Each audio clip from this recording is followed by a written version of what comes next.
एक गांव में एक व्यापारी रहता था। वह बहुत ही मेहनती और ईमानदार व्यक्ति था। उसकी पत्नी का नाम सुरभि था, जो देखने में सुंदर तो थी, लेकिन उसका स्वभाव बहुत ही कटु और बुरा था। सुरभि अक्सर पड़ोसियों से लड़ाई करती, नौकरों को डांटती और घर में भी हमेशा झगड़ा करती थी। उसकी बुरी आदतों के कारण गांव के लोग उससे दूरी बनाकर रखते थे। एक दिन व्यापारी अपने व्यापार के सिलसिले में किसी दूसरे गांव गया। वहां उसकी मुलाकात एक साधु से हुई। व्यापारी ने साधु को प्रणाम किया और अपने घर की समस्या बताई। महाराज, मेरी पत्नी का स्वभाव बहुत ही खराब है। वह हर किसी से झगड़ती है और उसके कारण मेरा जीवन दूभर हो गया है। कृपया मुझे कोई उपाय बताइए जिससे वह सुधार जाए।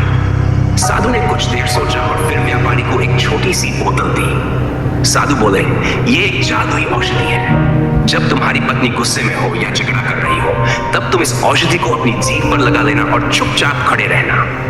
याद रखना, जब तक वह शांत न हो जाए, तुम्हें कुछ भी नहीं बोलना है। व्यापारी बोतल लेकर घर लौट आया। अगले ही दिन सुरभि ने किसी बात पर गुस्सा करना शुरू कर दिया। व्यापारी को साधु का दिया हुआ उपाय याद आया। उसने बोतल खोली, औषधि अपनी जीभ पर लगाई और चुपचाप बैठ गया। सुरभि ने खूब गुस्सा किया, चिल्लाई, लेकिन व्यापारी ने कुछ नहीं कहा। थोड़ी देर बाद सुरभि थककर चुप हो गई। ऐसा कई बार हुआ। हर बार जब सुरभि झगड़ा करने लगती, व्यापारी अपनी जीभ पर औषधि लगाकर चुप हो जाता। धीरे धीरे सुरभि को अपने व्यवहार पर शर्म आने लगी। उसने महसूस किया कि उसका पति अब उससे लड़ता नहीं है और यह सोचकर वह भी शांति से रहने लगी। कुछ समय बाद व्यापारी साधु के पास गया और बोला, महाराज, आपकी औषधि ने चमत्कार कर दिया।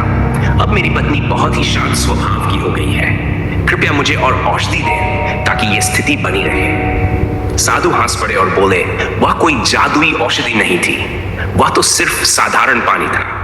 असली जादू तो तुम्हारी चुप्पी का था। जब तुमने उसकी बुरी आदतों का जलना बंद कर दिया, तब वह स्वयं ही सुधार गई। कभी कभी शांति सबसे बड़ी ताकत होती है। सीख, इस कहानी से हमें यह सीख मिलती है कि क्रोध का जवाब क्रोध से देने के बजाय धैर्य और शांति से काम लेना अधिक प्रभावी होता है।